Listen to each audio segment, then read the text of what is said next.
বৃহস্পতিবার Udaipur sports complex মাঠে শুরু হয়েছে দ্বিতীয়বারের মতন রঞ্জিত সিংহ রায় স্মৃতি নকআউট ক্রিকেট টুর্নামেন্ট। জাতীয় পতাকা উত্তোলন করে এই শুভ সূচনা করেন রাজ্যের অর্থমন্ত্রী প্রণজিৎ সিংহ রায়। এছাড়াও উপস্থিত ছিলেন বিধায়ক অভিষেক দেবরায়, বিধায়ক জিতেন্দ্র মজুমদার, বিধায়ক রামপদ জমাতিয়া সহ অন্যান্যরা।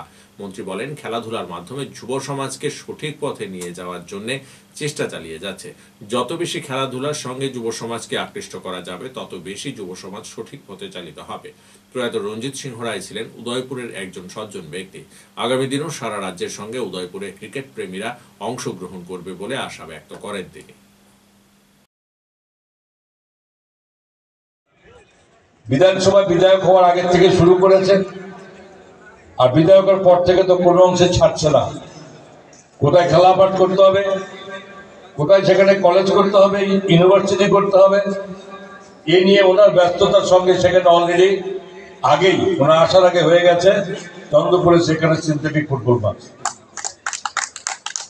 তো এখানে কাকড়াবানেরও বিধায়ক জিতেন্দ্রবাবু বসে নেই, শুরু হয়েছে তাগদা।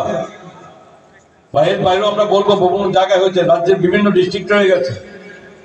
সর্বোপরি যেখানে অর্থদপ্তর মন্ত্রী হওয়ার কারণে অন্যদের কাছে আমি স্যাংশন দিই, আমার নিজের বিধানসভাকে দেখতে হবে।